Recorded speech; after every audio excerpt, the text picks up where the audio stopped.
આ દુનિયામાં ગેરકાયદેસર એક ક્ષણવાર કોઈ ચીજ થતી જ નથી. જે થાય છે કાયદેસર જ થાય છે, માટે એમાં ભૂલ ખતા નહીં. કાયદેસર વગર કશું થતું જે થઈ ગયું એ કાયદેસર જ હતું.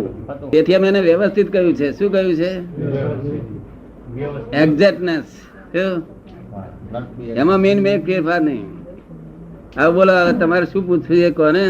મેં ઓલા હમણાં વાંચનમાં આવી ને કડીએ સારી મોક્ષ મળશે સર્વ કાળે સર્વ સ્થળે મોક્ષ મળશે અમ થકી.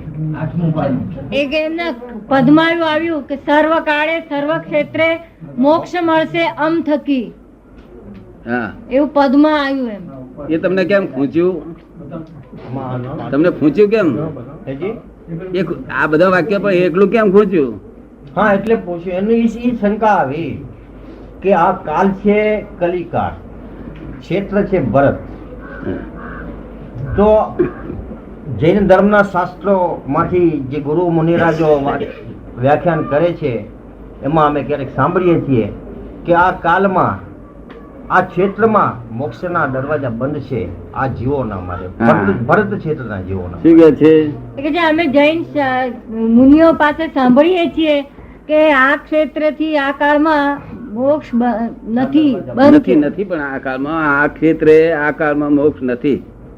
તે તમારે શું કહેવું માંગો છો? આમાં છે લખેલું શું છે કે સર્વ સ્થળે. શું કહે છે? આ કાળને આ ક્ષેત્રે મોક્ષ નથી. ખબર પડી ને? આમાં લખેલું છે. ભગવાને કહેલું છે, ખોટું ના પડે કે આ કાળમાં આ ક્ષેત્રે મોક્ષ નથી. એટલે આ કાળનો જન્મેલાનો કોનો નથી? આગલા કાળમાં જન્મેલા તે બધા મોક્ષે ગયેલા આ કાળમાં. ખબર પડી ને? પણ આ કાળમાં જન્મેલો કોઈ મોક્ષે જાય નહીં. આ કાળમાં જ ખબર પડી ને? એક અવતારી થાય. કેવું થાય? એક અવતારી. હવે ભગવાને કહ્યું હતું કે શું કહ્યું કે 25,000 નો ચેક નહીં મળે કે છે. શું કે છે? હવે ભગવાને કહ્યું હતું કે શું કહ્યું કે 25,000 નો ચેક નહીં મળે કે છે. શું કે છે?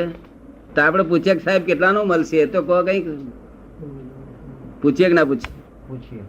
ભગવાને કહ્યું કે આ કાળ બધો અવસર પીણે આ છે તે દુષ્મ કાળ આવે છે એટલે 25,000 નો ચેક નહીં મળે ને. તે ભગવાન થકી જ છે. આ જે ભગવાન બેઠા છે ને એમના થકી જ છે. ભગવાન વગર મોક્ષ થાય ખરો કોઈ કાળે? શું કહો છો? તે એવું કેવા માંગે છે. તમે તો ઓળખી ગયા ને ભગવાન. આ ભગવાન ને એવું મેં તમને સમજ પાડી હતી ને? શું સમજ પાડી હતી? આ પટેલ છે એવું સમજ પડી ને? ભગવાન બેઠા છે એ ભગવાન છે ને એમના થકી મોક્ષ છે. એ તમને સમજાય આવે કે નહીં? સમજાણો. પછી ખાલી આટલો જ હતો. સર્વ કાળે સર્વ ક્ષેત્રે એટલે એ જે છે જયારે પહેલા એ ભગવાન થકી થયો હતો, અત્યારે એ ભગવાન એકના એક જ છે. ભગવાનમાં ફેર નથી. સમજો ને? આત્મા બધું એક જ છે. બધા આત્મા સ્વરૂપે એક છે. કેવા છે? સ્વરૂપે. એમાં કઈ જુદાઈ છે નહીં. ફક્ત શેના આધારે જુદી છે? આ રિલેટિવ ના આધારે જુદાઈ છે. શેના આધારે?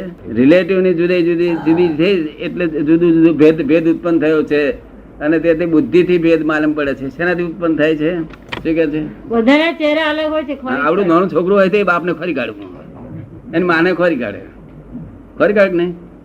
કેટલું છે બધું? આમ છે બધું એકનું એક જ, પણ જુદું એટલો બધો ફેરફાર છે.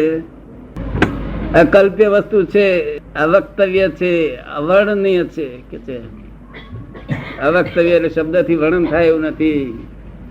સમજો ને? અવર્ણનીય છે એટલે શબ્દો હોય તો શાસ્ત્રમાં આવે ને. આત્મા શબ્દ સ્વરૂપ હોય તો આત્મા એ શબ્દ સ્વરૂપ છે જ નહીં. મેં તમને શુદ્ધાત્મા કહ્યું છે ને તે આત્મા નથી. આ તો સંજ્ઞા છે તમારી. શું છે? એ તમે બોલો એટલે પહોંચી જાય. તો સમજો ને? એ બોલો એટલે ત્યાં પહોંચી જાય. એક આગળ આત્મા શબ્દ સ્વરૂપ નથી, અનુભવ સ્વરૂપ છે. કેવો છે? અનુભવ સ્વરૂપ છે. એક ફરો અનુભવ થયો પછી જાય, પછી અનુભવ પરંપરામાં વધતો જાય. પછી દિવસે હોવી જોઈએ. કેવી? નહીં તો અહંકાર થી મીટે ઊંધું. શું આપણે ઊંધું બોલ્યા ને, અવ્યવસ્થિત આપણે બોલ્યા એટલે પછી એ અવ્યવસ્થિત કર્યા રહે ને. આપણે બોલવું ના જોઈએ. સત્તા શું છે? જ્ઞાની પુરુષ ના હાથમાં સત્તા નહીં તો અમને હાથમાં ક્યાંથી આવી? સમજ પડે ને? સંભાવે ફાઇલો નો નિકાલ કરવામાં બહુ મુશ્કેલી પડે છે. પેલી સારું પડે, પેલી સારી પડતી હતી. આપણે મારા મારી કરીએ તારે પેલા નિકાલ સારો કરતો હતો. તમને કેવું લાગે? ના, મુશ્કેલી નિકાલ તો થાય છે, મુશ્કેલી પડે છે જરા. નિકાલ તો થાય છે પણ મુશ્કેલી પડે છે એમ. શી મુશ્કેલી પડે? તમારે કશું મુશ્કેલ નહીં પડે. તમારે ફક્ત નક્કી કરવાનું, મારે સંભાવ નક્કી કરશો નહીં, એની મહેનત થઈ જાય હાથી, ના થાય તો વાંધો નહીં. એ ફાઇલ ના થાય નહીં તો એ છો એ જે જેવી હોય એ ભલે હો, આપણે તો આજ્ઞા પાડવાની છે. શું કરવાનું છે? આજ્ઞા પાડવાની. સમજ પડે ને? નિશ્ચય કરવાનો. કારણ કે કેટલીક ફાઇલો એવી હોય ચીકણી, તે આપણે આ ડુંગળીનો એક પડ તોડી નાખીએ તો બીજું પડ આવે કે ના આવે? એવા આ ચીકણી ફાઇલના બહુ પડ હોય તે પણ તોય એક એક પડ તૂટતું જ જશે. એ જ્યારે તારે પડ વગરનું થઈ જશે. સમજ પડે ને? આપણને તો એમ લાગે કે આ ચીકણી થતી જ નથી ઓછી. તમે નક્કી કર્યું તો આથી જ નક્કી ઓછું થઈ જાય. સમજ પડે ને? કરી જોઈ ફાઇલનો નિકાલ કરી જોયો? કોશિશ તો કરીએ જ છીએ. શું કે છે? કોશિશ તો કરીએ જ છીએ. ના કોશિશ કરવાનું. બીજી 5 આજ્ઞામાં રહેવાય છે ને? રિલેટિવ રિયલ બધું જોયું એ જુઓ. નિરંતર સમાધિ રહેવો માર્ગ છે. નિરંતર સમાધિનો માર્ગ છે જો રહીએ તો. એમાં નિરંતર રહેવાતું નથી ને? ના રહેવાતું નથી. એનું કારણ શું છે કે જે પહેલાની ફાઇલો લાયા છો ને તે એટલી બધી ફાઇલો લાયા છો તો ફાઇલનો નિકાલ કરવા પડે ને. શું કે છે? વધતી જાય છે દાદા. ઓછી નથી થતી. વધતી જાય છે. હા ઓછી થાય ભલે વધતી જશે પણ ભાઈ છે એટલી જ છે ને. ભાઈ છે નક્કી થઈ ગયેલી છે એટલી જ છે ને. પછી કોઈ સાલ વધારે નીકળે, કોઈ સાલ ઓછી નીકળે, પણ ખાલી જ થવા બેડી છે ને. આમ તો એવું લાગે છે કે આ રસ્તા ઉપર જવાનું છે તોય 2 ડગલા ચડીને 3 ડગલા પાછા આવે છે. શું કે છે? આમ તો એમ લાગે છે કે આ રસ્તે જ જવાનું છે, 2 ડગલા ચાલીને પાછું 3 ડગલા પાછું અવાય છે. એ પાછું લાગે છે એવું. પાછું આવે જ નહીં ને. પાછું જ્ઞાન પાછું આવે જ નહીં. સમજ પડે ને? સી રીતે પાછું આવે ને શું આપણને અનુભવ થાય પાછું આવે ને? પેલા એની અસર નથી રહેતી એવી. અસર પેલી રહેતી નથી એમ. ના અસર રહ્યા કે રહે નહીં. કેટલીક અસર એવી રહે છે કે આપણે સમજવું પડે. અને સમજવા માટે તમે મને પૂછો કે મને તમને શું શું અડચણ પડે છે એ પૂછો તો હું તમને સમજાવું કે આ અડચણ પડે છે તે આ તમારી છે. તમે તમારી સમજણથી અડચણ કાઢવા જાઓ ને તો અડચણ ના નીકળે. એને મૂળ જ્ઞાનીની સમજણથી જ નીકળવી જોઈએ. કે કોઈ જાતની અડચણ આવે એવું નથી, છતાં આવ્યું હોય તો મને કહો તો સમજણ પાડું. જય સચિદાનંદ. શીશી આવે છે કોને? મને ના બોલો ને પણ એમ બોલો. મદદ શું છે? પેલાની જે બિલીફ છે ને તેને આધારે અડચણ છે. ક્યાં સુધી રહેવાની? ક્યાંથી આ ધમકીનો આ ફાઇલો નિકાલ તો કરવો પડે. ફાઇલો એટલે શું? આપણે જેની જોડે આપણા ચોપડે ચિતરી રહ્યા છે નામાં તે ચોપડા ચોખ્ખા કરવા પડશે ને. ચોપડા ચોખ્ખા કરવા પડે. એનો ટાઈમ થશે એટલે ચોખ્ખું થતું જ જશે. અને ફાઇલો ના હોય તો તમને અત્યારે ફાઇલ વગેરે બનાવી દે તમે શું કરો? તો ટાઈમ ના જાય. ના એ ફાઇલો લીધે શક્તિ વધતી જાય, દિવસે દિવસે આત્મશક્તિ વધતી જાય અને તમારું કામ થતું જાય. આપણે સિનેમામાં બેસી રહ્યા હોય અને એકદમ ફિલ્મ બંધ થઈ ગઈ તો અડધો કલાક એમને બંધ રાખેલી તો લોકો બૂમા પાડે કે ના પાડે? એવા તમારી ફાઇલો બંધ થઈ જાય ને તો બૂમા બૂમ કરી મળશે. સિનેમાની ફિલ્મની પેટ જોઈએ તો ખરું જ જોવા માટે. જ્યાં સુધી યથાર્થ થયું નથી, જ્યાં સુધી યથાર્થ થયું નથી, જ્યાં ફૂલ ગવર્મેન્ટ થઈ નથી ત્યાં સુધી સેમી ગવર્મેન્ટ તો રહેશે ને.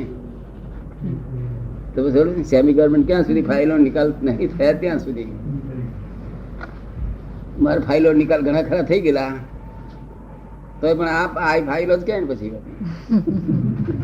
પણ આ બધી મરજિયાત ફાઇલ કહેવાય. કેવી મરજિયાત ફાઇલ? સમજ પડે ને? હવે મુશ્કેલી ના પડે. અને પેલી ફરજિયાત ફાઇલ રાતે 2 વાગ્યા છોડે નહીં આપણને. બીજી શક્તિ વધતી નથી. આમ સારું લાગે છે. હે સારું લાગે છે. હા પણ બધું પૂછી લેવું પડે. તમે પૂછ્યું જ નથી ને. મેં કેટલા વખત તમને કહું છું વારે ઘડી પૂછતા કેમ નથી? આ તારા ભાઈએ તો મોટા ભાઈએ બધું બહુ પૂછેલું. મહિના પછી એના ચિંતા વધારે કરવા મળે એના અગ્રસત કહેવાય છે. બરાબર ને? એ તો હોય પણ આ તો હવારમાં જો કદી ગાઈએ જવાનું હોય ને તો રાતથી જ એમને ધંપો રહ્યા કરે. એ ખરો હવારમાં જો કદી ગાઈએ જવાનું હોય ને તો રાતથી જ એમને ધંપો રહ્યા કરે. એ ખરું દાદા. એવું હતું. એવું હતું પહેલા એવું જ હતું. હે પહેલા એવું જ હતું બધું. હા એ શું આમાં પોતાની જાણે જાતે એમ જ જાણે હું કરું છું ખરું કરું છું. શું જાણે બધું હું કરું છું. ખબર પડી? પેલા જાણે કે અમને શું કાંઈ હેરાન કરે છે. હવે ખીલે બાંધેલા હિલે બાંધેલી ગાય ને આપણે આ બાજુ મારીએ તો શું કયા જાય? આ બાજુ મારીએ તો પછી ક્યાં જાય ગાય? સામી થાય, હે સામી થાય. સામી થાય. ના, આજુબાજુ પાક પેલી બાજુ જતી રહે. આ તો હિલે બાંધેલી છે ને, જતી રહે. બાંધેલી મારીએ એનો અર્થ શું? એવું આપણા હિન્દુઓ છે તે બધાના ઘરમાં માણસો ને કચેડી કચેડી કચેડી કચેડી તો સમજ ને એ બાંધેલો નહીં, બાંધેલો કહેવાય ને. અને જો છૂટો હાથ દાઈ જાય ને તમને કેવું લાગે છે? છૂટો એટલે ભૂલ ના રહે. એટલે બાંધેલા ને કચેડી કચેડી કરે આપણા લોકો. એ મને 25 વર્ષથી મને ખબર પડી કે આ હાલવા બાંધેલા ને છૂટો એવું કરીએ કચેડી, એ કેટલો બધો અન્યાય કહેવાય. શું? અને જો છૂટા હોય તો પછી આપણે કચેડી દે ભાગી જાય ને, કોઈ ભૂલ ના રહે. ખરી વાત બધું ચોક્કસ કરી લીધું પડે.